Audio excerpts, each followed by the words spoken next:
जवाब, the reply off the smile. वो मुस्कान, वो सीधा निशाना। कबीर के लिए वो बस एक मुस्कान नहीं थी, वो तो जैसे एक चैप्टर 2 का पहला पन्ना था। उसका पूरा दिन एकदम स्लो मोशन में बीत गया। लेकिन एक छोटी सी मुस्कान का मतलब क्या होता है? क्या उसने thank you for being you का मतलब समझा? कबीर का दिमाग 1000 की स्पीड पर दौड़ रहा था, बिना किसी ब्रेक के। वो हमेशा की तरह लाइब्रेरी में छुप गया। उधर इरा अपनी बेंच पर बैठी थी। उसकी फ्रेंड रिया ने पूछा, कौन था वो? तुम्हें कौन नोट भेजे रहा है? आयरा ने नोट वापस पढ़ा और धीरे से मुस्कुराया। कोई बहुत अच्छा, उसने मुझे खुश कर दिया, इरा ने कहा। लंच ब्रेक में कबीर कैंटीन से दूर एक पुराने बेंच पर बैठा था।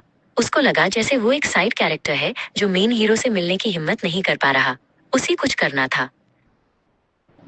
और तब, जैसा कि सिर्फ फिल्मों में होता है, इरा उसके सामने ए खड़ी हुई। उसके हाथ में एक छोटा ऐसे नया नोट था। हाय कबीर, उसने कहा। कबीर का नाम सुनकर तो उसी लगा जैसे वो किसी दूसरे ग्रह से बोल रही है। उसने नोट लिया। उसमें बस 3 शब्द लिखे, द सेम टू यू। उसकी हंसी और तेज हो गई। तुमने मुझे मेरा नाम सुनाया, कबीर ने थूक निगलते हुए कहा। मुझे पता था कि तुम कौन हो, इरा ने मुस्कुराकर जवाब दिया।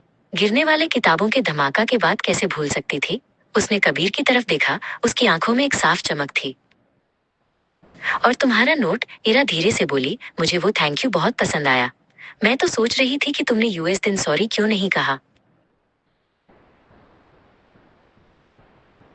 कबीर के चेहरे पर एक अजीब सी खुशी थी, क्योंकि उसने धीरे से कहा, मेरी गलती के लिए मैं सॉरी बोलता, लेकिन तुम्हारी वजह से मेरे अंदर जो धमाका हुआ, उसके लिए थैंक यू ज्यादा अच्छा लगा।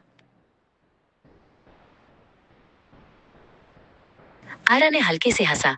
तो फिर मिस्टर धमाका बॉय, उसने कहा, क्या कल तुम लाइब्रेरी वाले कॉलम के पीछे से बाहर आकर मेरे साथ लंच करोगे? कबीर का दिल फिर जोर से धड़का। ये तो सिर्फ शुरुआत थी।